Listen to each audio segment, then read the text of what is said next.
This podcast is proud to be part of the TalkSPORT Fan Network. TalkSPORT. Powered by fans.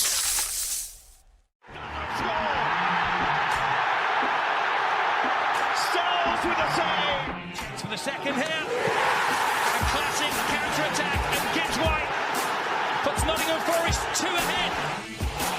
Here's Wood. 1-0 Forest. Has made an even bigger difference there. Nottingham Forest have snatched the lead at Anfield. Hello, welcome to Red Side of the Trent here, reporting as Forest have come away from Anfield yet again with 3 points. It's like London buses. We waited 55 years for the first one, and they've all come in out at once with two different managers. Who would have known that if I told you that at the start of the season? Delighted to be joined by Reece Lane and Elliot Bauer. Elliot, how are you first of all? How am I feeling? Compared to 2 months ago, incredibly smug. I like it. There will be a fact at the end of the day, at the end of the episode, should I say, from Elliot. So stay tuned for that. Reece, how are you? I'm good, mate. Yourself? Yeah, I mean, ecstatic. I've wore the same shirt for 2 games in a row. Lo and behold, we've won both, and now it's got to continue. So, brilliant, absolutely brilliant, and it's always good to beat them, isn't it? It is a lovely shirt. You look very nice. Well, yeah, no, I mean the Blue Forest away one as well. Not just the fleece, but I mean, restarting with yourself. Let's just get an overall kind of feeling, because I know you've got a lot of people have got a deep hatred for Liverpool, but I know you've definitely got one that I know personally. So it's always good to beat him, but beat him 3-0. Like, come on, and it should have been 4, which we'll get onto. But it's incredible, isn't it? Oh my God, what can you say? It's I know obviously they're not the side what they was last season, but these are still the Premier League champions, and we've absolutely gone to Anfield to them. To be honest, I never thought, once we got ahead, mate, I never thought it was in danger, to be honest. There wasn't. You always kind of feel when you go to them type of places going to be an onslaught. Just never really materialised, isn't it? And that's full credit to us. We took his opportunity and we put them to the sword. And by the end, mate, it probably could have been more than 3-0, to be honest. So yeah, over the moon. And to be honest, ever since we've come back up, aside from the game at Anfield where Turner made the error and we lost 3-0, we've been competitive in every single game against them. First season we obviously beat them when Tyro scored. We then lost 3-2 there, where it was just defensively inadequate, weren't we? Obviously lost the game where Luna scored last minute, which we should never have lost in a million years. And then last season we went there and won, and we drew at our pace, which we could have easily have won. So we've a little bit, a tiny bit of a bogey side for him, especially for Arne Slot, because he's yet to obviously get a win over us. I know, delightful. Just before I get to you, Elliot, that Gary Bowley nurse says, "Good evening, boys. I'm on wine bottle 2 celebrating up the bloody Reds. Get a third in just for every goal." NFFC Jim Newley home. What a bloody day! And he said, "Well, he's put on your head." He's actually corrected this with "in your head," which is great. And DJ Tone, even VAR couldn't stop us. Elliot, same question to you, really. Like, how are you feeling? Obviously, you said smug. Explain your smugness, obviously. Right. Basically, I'm sick and tired of people writing games off against the Sky Big Six, thinking we'll beat an Everton and Wolves. Like, we've seen, like, if we take every single game just as seriously as we did today, we could be unstoppable. We could be climbing up this table. Obviously, I wasn't as relaxed as what Reece was second half, obviously, but as soon as that third goal went in, I just thought, okay, we're going to win this now. It just feels so fantastic to feel this way, given that how we felt 2 months ago. Let's have this smugness continue. Yeah, absolutely. Let's start with yourself with the team news, Elliot, as well, because Sean Dyche kept it the same as the Leeds game, which was the 4-2-3-1 with Dominguez having to operate out on the left-hand side. What did you make of it? Did you think it was that you don't fix what's not broken, essentially? Was you quite happy with that lineup, or was you quite surprised that Amari Hutchinson didn't get the nod after his heroics against Leeds? No, I thought it was one of those don't change a winning team. Amari is still of course, we're future-proofing the side, but to be present-proof in this team, I felt he was a fantastic finisher. Now, what I'm saying about finisher is Thomas Tuchel now calls his substitutes that come on finishers. So I really like that word. So I'm going to say Amari Hutchinson was a fantastic finisher there. Dominguez, I was surprised he was still on the wing. So obviously, of course, we like him as a number 8, but naturally, Elliot Anderson has nailed on that number 8 role. Nobody's taking that shirt away from him. And I thought Dominguez was actually really, really good today. He ran his socks off as per usual. Yeah, definitely. I mean, Reece, game started off quite well, I thought, for Forest, then Liverpool grew into it. I mean, what I thought was a small turning point, especially early on, was Elliot Anderson's goal line clearance. I'm surprised he didn't go down with concussion, to be fair, because McAllister's hit it quite cleanly. But I thought after that, then Liverpool struggled to really make clear-cut chances, would you say? Yeah, I thought first 5 minutes we started pretty well. And then I guess a natural order really took over with what you'd expect with, Liverpool being the side they are. They had quite a lot of corners, which it was the Szoboszlai kept pinning cells, which was a concern for me. It's something that a lot of teams are doing now, not just against us, but against other sides as well. And then also, I think there was one where it come out to Curtis Jones on the edge of the box, and we've seen a few times this season when that's happened, someone's pinged one in from the edge of the box, Mainu and Zubimendi for Arsenal. But we kind of, I won't say weather the storm, a little bit of pressure. I mean, the one from Anderson, mate, that's just good reading of the game. That's just good reading of the game. Just positions himself, knows where to be, expects the danger, and he just heads that off the line. And then, I was, and I won't speak about the first goal because you're going to ask Elliot, but until we got the first goal, I was pretty pleased with how we'd done it, because we spoke on the preview pod about, look, we've got to keep it tight, not concede early, which we've not done, and take his chances. But unfortunately that got blown out the window because we just blitzed them, didn't we, by the end? Yeah. Well, DJ Toner said, how many Dyche out have changed their minds? Songs, who's I believe a Liverpool fan, Forest fully earned 3 points and a 3-goal margin. I've been told to stand up, so anyone that's not watched on YouTube, I've got to stand up for Gary Nerd. I've got a new fleece. It's lovely, but I've got the Forest shirt underneath. That's now become a little bit lucky for the time. You need a sheepskin coat, the John Motson look. I do. I'll get some massive headphones as well for next time. I obviously would be wearing our shirt sponsor, but it's a bit cold. I'm not going to lie. Elliot, first goal, like we've said this loads of times, and like you've reiterated, you can't take teams lightly because they will just punish you. And Liverpool, for all their pressure, didn't do that to us. And we get our first corner of the day.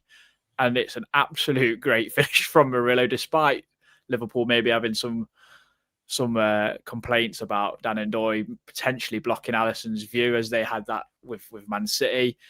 Obviously, PGMOL come out and said that was a mistake and should have actually awarded Liverpool a goal. So really, when they've done that, they can't not award our goal. And it's a great finish from a centre-half that we know has got some absolute great ability, because he probably could have scored that power driver from 30 yards out or so.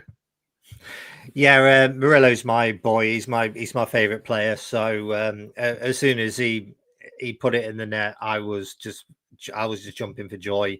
I thought that was a fantastic strike. But also, even if Ndoye was in the way of that goal, I don't think Alisson would have got to it because it's right at the side.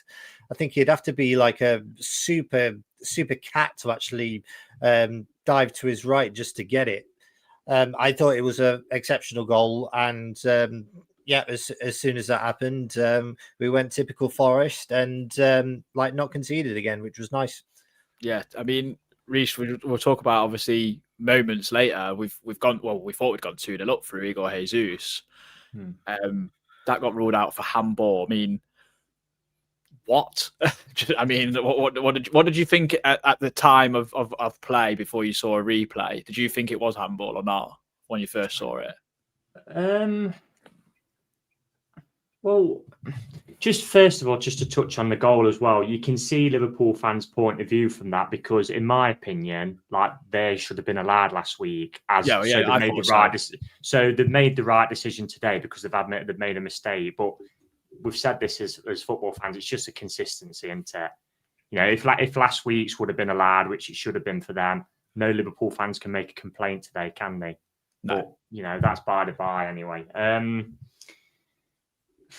No, mate, I don't think it was handball. No, I didn't think it was handball. If you want me to be blunt, I thought the referee bottled it. To be honest, I thought VAR bottled it in overturning it and all. The problem is because it's kind of this era, isn't it? It's a subjective decision. So can they say it's clear and obvious? They probably can't come to that conclusion. But the fact that Jesus was by the away end celebrating when he scored from 10 yards out before the referees actually made a decision, I just think he's bottled it, or there's been something said in his ear. I just don't see how he's completely guessed at that, mate. And let's have it right. If that's Mo Salah at the cop end and we're 1-0 up and that's equalised, that's given and no one bats an eyelid. And that is the truth. That's why I'm saying he bottled it. He obviously saw a big six side at home under the pressure because us at 2-0 up then, Liverpool, as we saw as the game went, Liverpool's heads had gone. And I just thought he gave him a lifeline. And we was all saying in our group at half time, I just hope that don't come back to haunt us because that's what we all felt, didn't we? Because if you're 2-0 up against a side like Liverpool away, we're going to sit in, they're going to come at you and they're going to commit and they're just going to leave gaps, which for a team like us who played on the counter last season, we can exploit. We've got the likes of Hutchinson on the bench, you know, players who can carry the ball forward, the likes of Anderson, Gibbs White and Doy.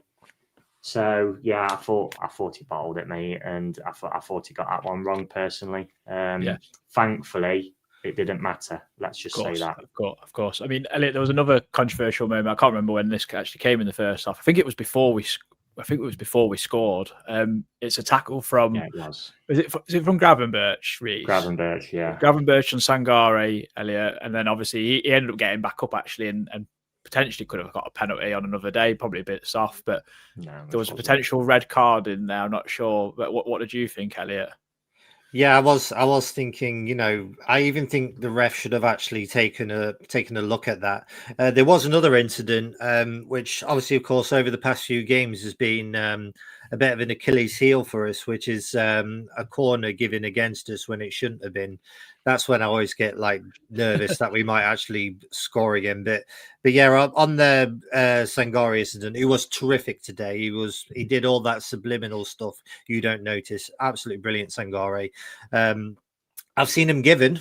I think it might be the case that because it was in and around the penalty area, and again, as you guys say, against the big six side, it's very difficult to give those. I just thought because of his high boot, it studs up. I know it's not like massive force, but it's just like I think it's the intent really that's more. I know as football fans, we kind of get duped into it, but it is also hard to see off one picture, like one still. I'm sure when we play off on a Monday night, Adam, if there was, you know, sometimes when you're going for a tackle, if you did a still maybe of some tackles, you'd probably think, oh, I was a bit late there. It doesn't mean it just means you might have just caught them, you know what I mean? Not fully gone through with the force of the tackle. So it is hard with a still person, but I'd have to see that back. But yeah, it doesn't look good on the still, I must say.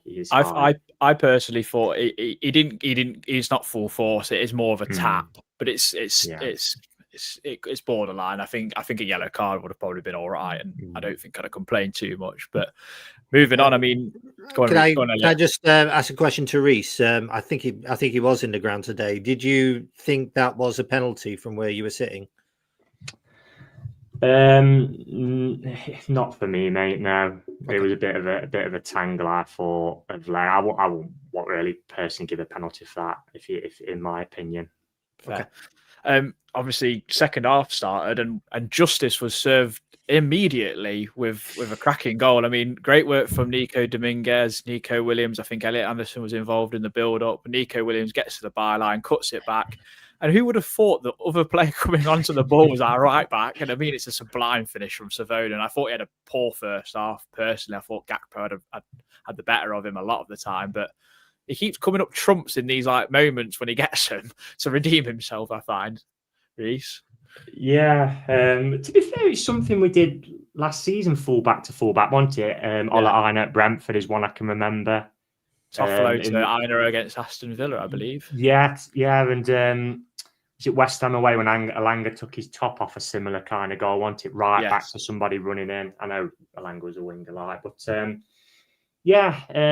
said in our group, didn't it? At half time, you're thinking, oh, bloody hell, we should be 2-0 up. And you're thinking Liverpool's going to come out like the Alamo.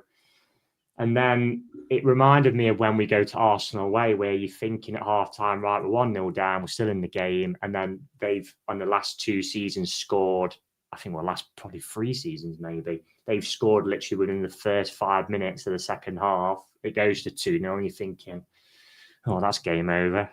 And then you just start going through the motions second half. And that's when we got that second goal, I thought, here we go. And because what I said earlier about they then got to chuck bodies forward. He brought Konate off, didn't he? And put, was it Ekatike he brought on? Yeah. And then they were because there was obviously chasing the game. When you've got against a structured side like us, you're just going to leave gaps. And I was quite relaxed second half. I mean, there's always that thing of typical Old Forest, isn't that we're just going to throw it away out of nothing. But I never thought Liverpool there was any onslaught. I never thought we were really under the cosh second half. I just thought, right, we've got the game here at arm's length, like a good side in the Premier League does. You've got it at arm's length. If we have to go through the gears, we'll go through the gears. But we didn't really need to. And that's good game management from Forest. And yeah, obviously we put the cherry on the cake later on. And like I said, it could have by the end been probably 4, couldn't it? Yeah, definitely.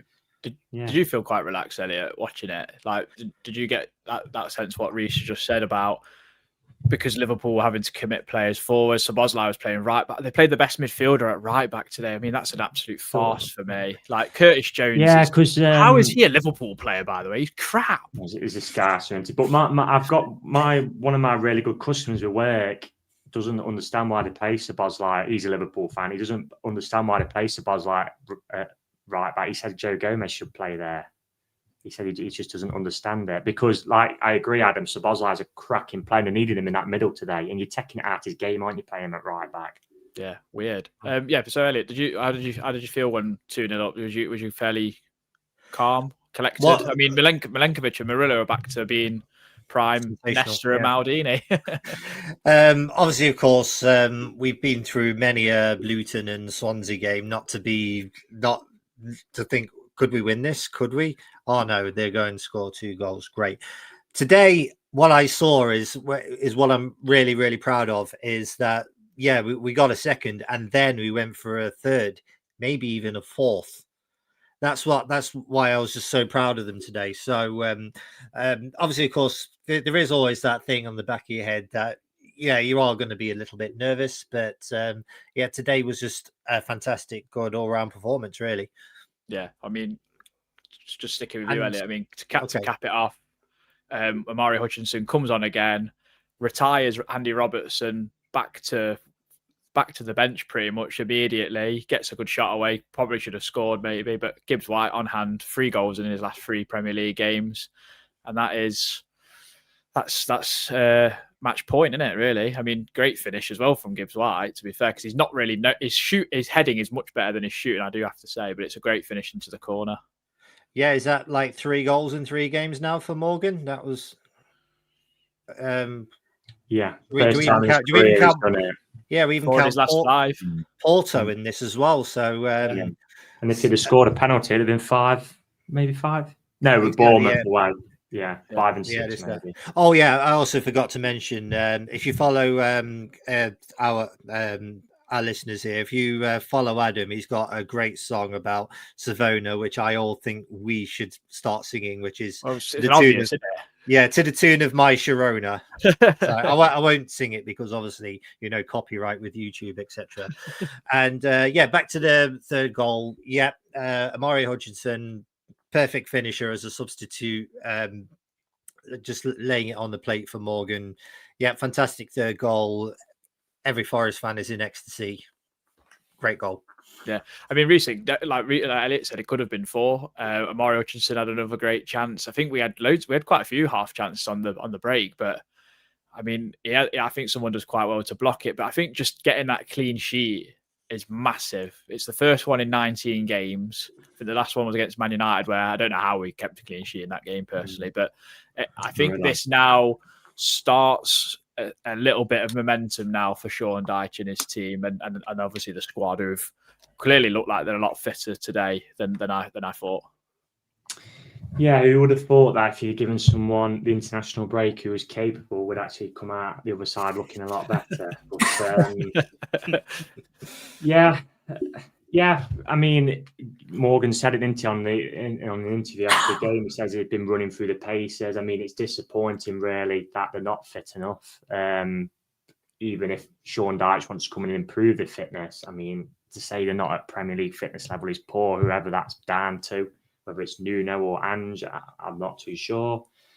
But because let's be honest, today you kind of go in there thinking, well, anything, like Elliot said, you can't go into these games thinking it's a free hit, but you go in there thinking anything today would be a bonus. If we'd have come away with a point today, we'd be sat on this pod tonight before the game obviously played out, and we'd have probably said, yeah, it's a cracking result. So to come away with 3 points, because like Fulham and Newcastle have won round as above us. So it's just nice to get out the relegation zone and actually start to kind of get in touch with the middle of the table, isn't it, really? So, it's, Sean's come in and his team, obviously Wayne and Stoney as well, done well, but you've got to carry this on.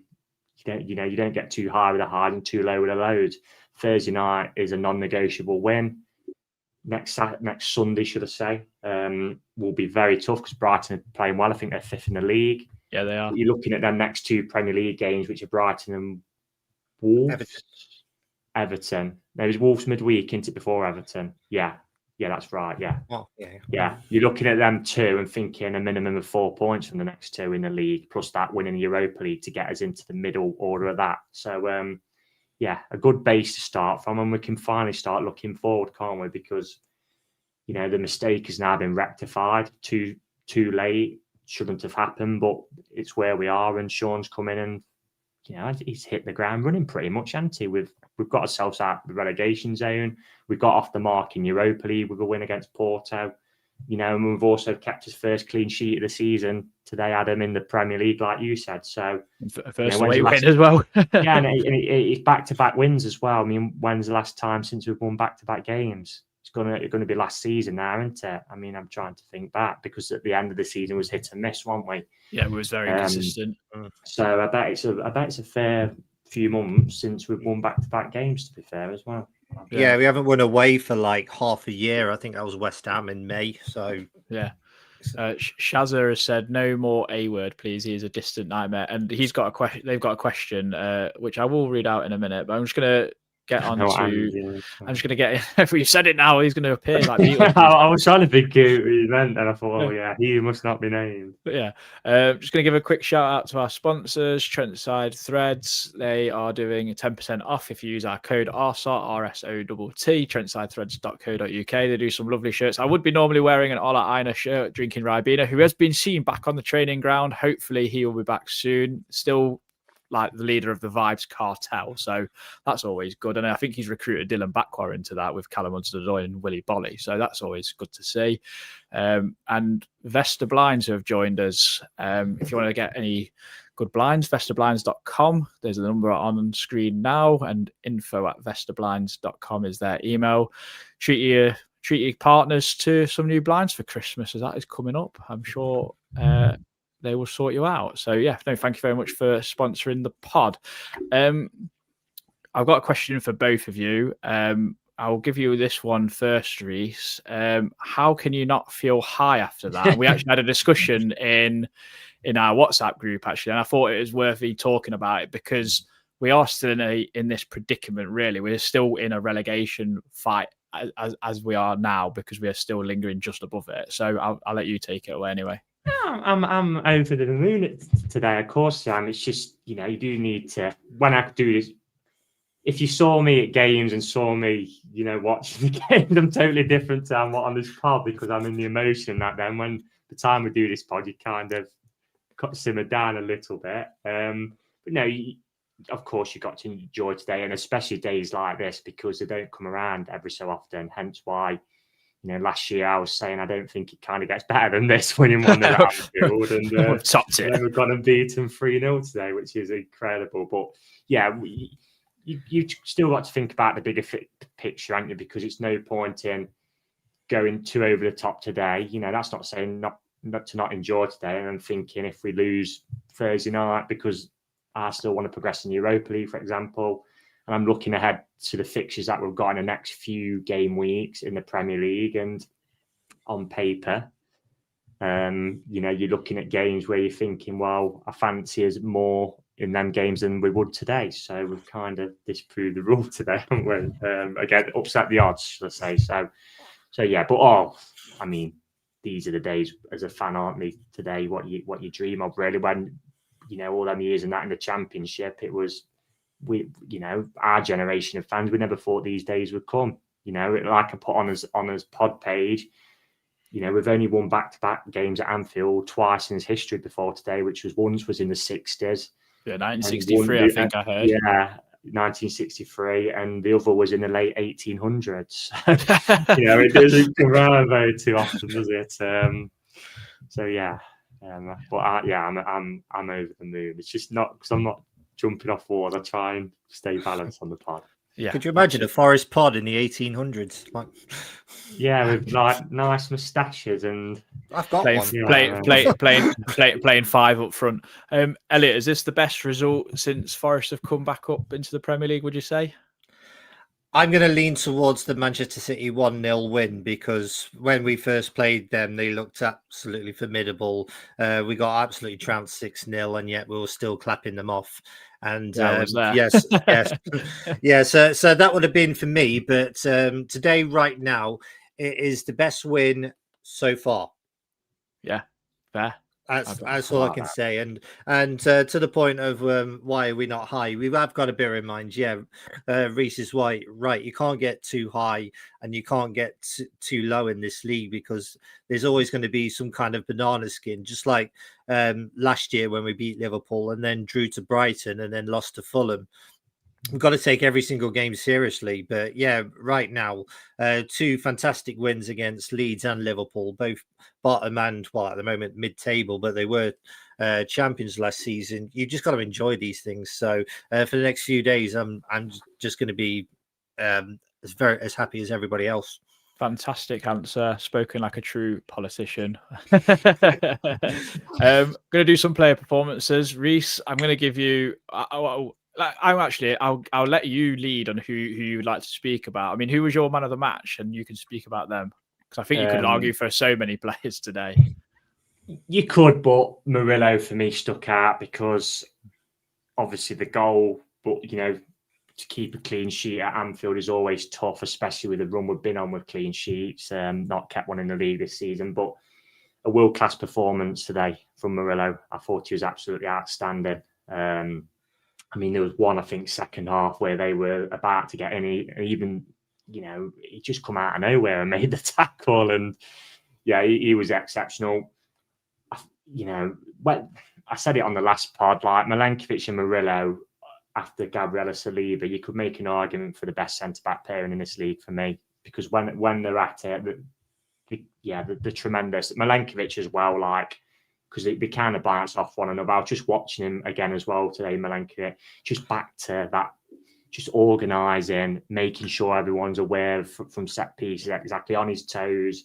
And even with the one where Salah went through, I think the first half, he didn't care that was Mo Salah. He just knocked him to the floor. You can't go to these places and show these teams too much respect. He just didn't care who it was.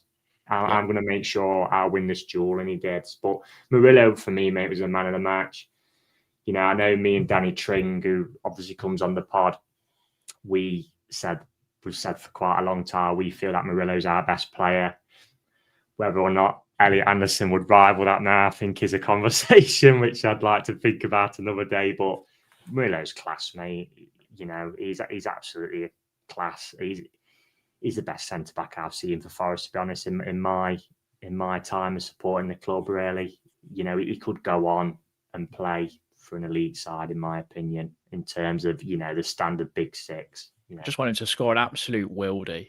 Well, I thought he might do with that free kick, and then he side-footed it, which I was really disappointed about. But he had that effort later on where he I think Isak absolutely bottled it against him, and then he rode another challenge, and then he smashed one towards the corner. Just to touch on him, he's so far off the pace because last season wasn't he was brilliant against us last season, home and away.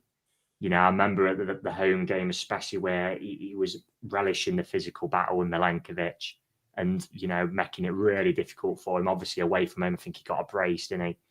You know, he's just miles off the pace at the minute for him, which is great for us. And I actually felt for Ekitike because I think he's probably been their only summer signing who's actually looked quite good, and he's on the bench and Isak's up top. Yeah, absolutely. Just to follow it up, actually, Reece, do you think Dyche has done... He's done the exact right thing in terms of coming in and actually not only picking a side that's consistent, but especially with that back five being consistent, because that just seems to have shored us up so much more than it has done under Nuno and mainly under Ange, really. Not sure the name I should not say. I think, well, I mean, for the back five, without a doubt, pick itself into. I know there's been, you know, like Christian, who is obviously on the pod, has spoke about maybe John coming in for Sells, but I've stuck with Sells even though he's not been at his best this season. Just a word for him as well. I actually thought he was better today because there was a cross second half, what was in swinging, what was dangerous, and he come off his line and punched it. And actually, I think took someone out in the process.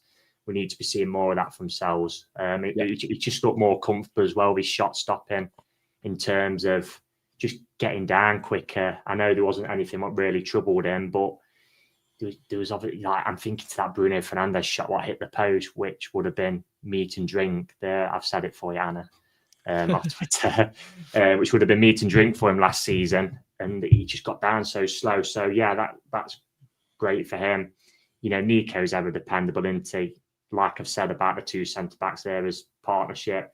You could maybe make an argument for Savona, I guess, with, you know, I think he's still settling, isn't he? Yeah, you could stick Abbott. He's got goal scoring prowess. Yeah, you could stick Abbott or Kuna there, but they're also not right backs. So I think he's been okay, Savona. You know, at times defensively, yeah, he's looked a little bit green, but going forward and on the end of getting on the end of, we could have a right back who might get half a dozen goals this season. Yeah, absolutely. Yeah, I mean, I think he's done okay. I mean, look, it's easy to say, yeah, he struggled with Gakpo. I thought Nico first 10-15 minutes struggled with Salah, but they are top quality wingers here, you know what I'm talking about. There is going to be times when they do get the better of you. But yeah, going back to your question, Adam, yeah, I mean, Ange was chopping and changing, wasn't he? Trying to find a formula or just mud sticking to the wall. And like I always say, I actually think he kind of did that to say, well, I've given everybody a chance and they've all let me down, as if like it's like a protection for him. But most of us know as best team, don't we? And, you know, like I said there, you guaranteed 4 out of that 5 of the defence. Gibbs White plays, Anderson plays, you know, Jesus plays at the minute because he's his only real striker because Callum Owendo's, you know, not quite up to scratch. You could obviously make an argument for like Ndoye or Hudson-Odoi either way. You could make an argument for your other centre mid partner to partner Anderson with Sangario, Yates or Dominguez, but the most core of our side, I'd probably say, you know, at least 7, 8 out of 11 of them, we know as best team, don't we? And Dyche has stuck to that, and he's reaping the rewards because players, you know, a lot of fans were saying, "Oh, we need to drop Morgan Gibbs White." I always thought, yeah, it's easy to say that, but for who? Because there wasn't anyone showing the form. He's played himself back into form now. Absolutely. So, yeah, 100%. Yeah, you know, we can make a few changes in midweek, rotate it around a bit against a lesser opposition, but we don't want to take it too lightly because we need to win that game as well. But yeah, things are looking more rosier, and you know, credit to Dyche and his team because, you know, continuity in football is you need. He's not changed the winning side today, and yeah, we've gone there with a game plan and we've won comfortably in the end. Just before I get to you, Elliot, DJ Tone asks, do you think the loss of Jota has taken the wind out of Liverpool's sails? Me and Reece actually discussed this on the preview, and we think possibly, because it's a big thing to get over as a football club. Never mind like the players, the fans as well, and the community, because I think Jota must have been a big part of everything that is part of Liverpool, and he was such a vital player for him. And then obviously losing Luis Diaz and that to Bayern Munich must be a big loss, and a lot of changes have happened there. So we did discuss it on the preview. We won't go too much into it, but we do think it's a factor. Elliot, I don't know who to give you because I could argue for all of them. So I'll let you just pick one who you liked. Other than you can't take Murillo because I know your favourite. Yeah, but Murillo was going to be. But Adam, you are absolutely spot on there, because it's amazing to say that there could also be like other players that could potentially have been player of the match today. You could also argue for the case in like other games, these players would be player of the match if they actually played like that in other games, if I'm making sense there. One player, though, I really liked today was, again, as I mentioned before, the guy who did all the subliminal stuff that you're not supposed to notice, and that was Sangare. I thought he really shielded the back four really, really well. I still to this day say we needed him against Bournemouth. We needed a shielding number 6. So Sangare, I know a lot of people will think this very confidential, but I thought Sangare was absolutely terrific today. So he's obviously in my thinking as well. I would definitely start him against Brighton. Maybe not Malmo. Let's give others a chance and rest him.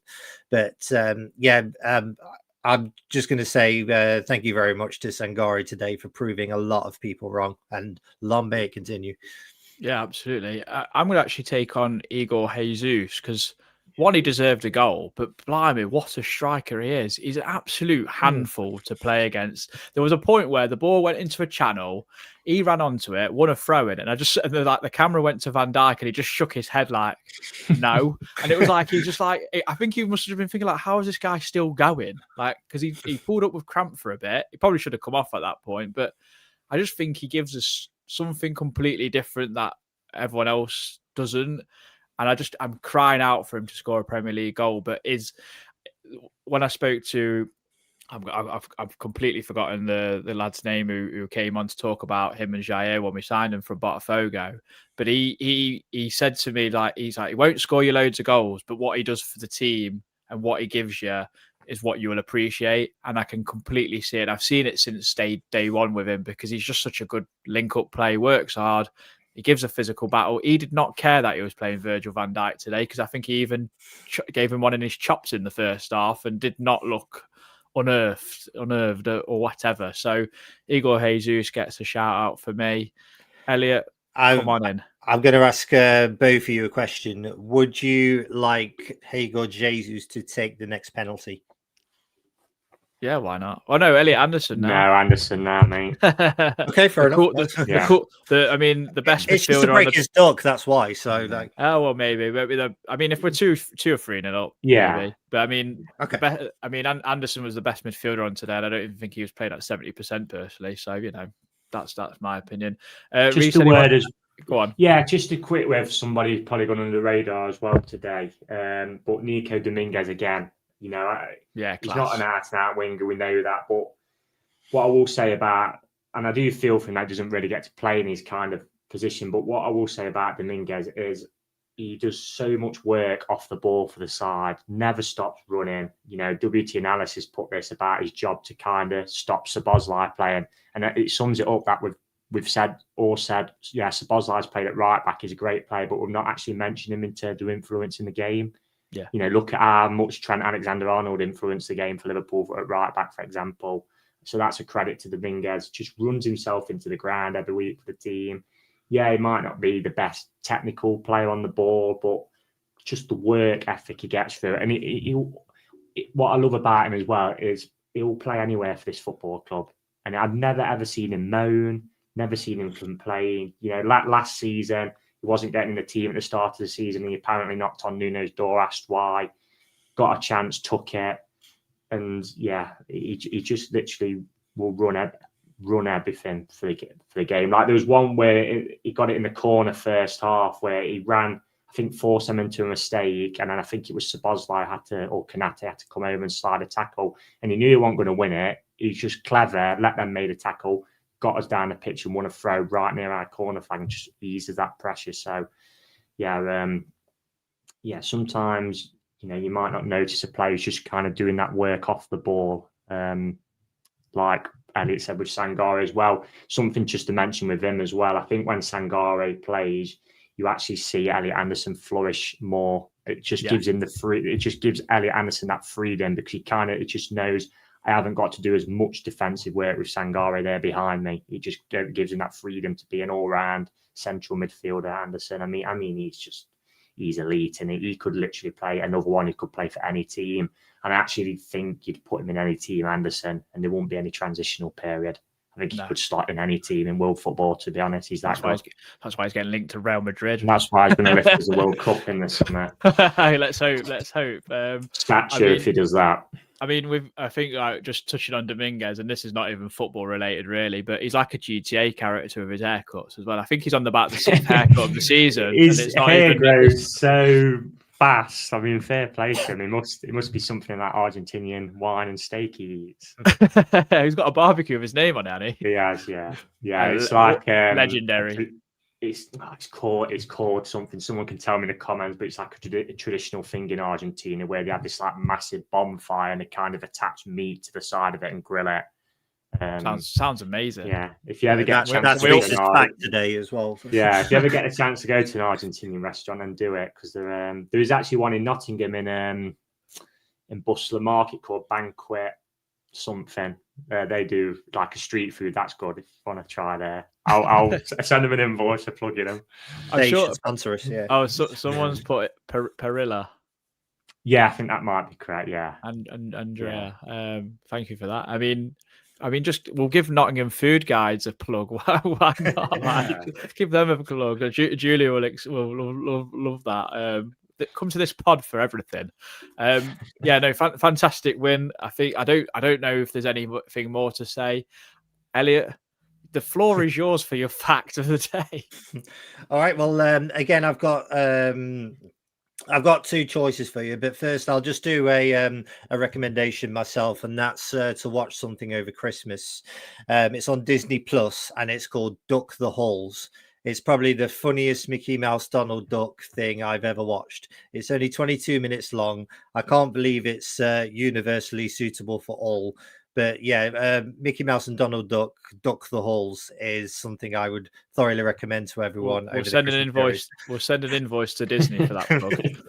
Yeah. All right. So yeah, your choices today are Thailand monks or sandcastles. Sandcastles, I feel. Yeah, sandcastles. Yeah, I'm thinking about summer already. To be fair, it's too cold already. Yeah, this one's a lovely fact that I read this week, and on a beach in Rio de Janeiro, there's a man that has lived in a sandcastle for over 2 decades. Right. His name is King Marcio. He builds this castle every day to live in it. He makes money through like tourism.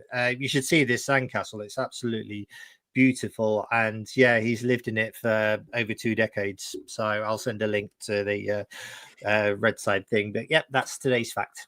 Amazing. What more do you want? 3 points away at Liverpool and facts about sandcastles and food recommendations and Disney plugs. Like in the football fact of the day, because we've had a few, but we've actually equaled Liverpool's heaviest Premier League loss today. So they've lost a couple of times 4-1 and a few times 3-0. So by the margin. Is that home or away? At Anfield, yeah. Okay. And Arne Slot's still not beating us actually yet. I mean, hearing in your head ring out. I mean, I fantasized about this and even predicted a win for the Predictor League. Like I'm just going to toot my own horn here. It was amazing. So just a question to you as a footballing fan: do you think he's actually under pressure there for his job? Yes. Yeah, he's got to be, hasn't he?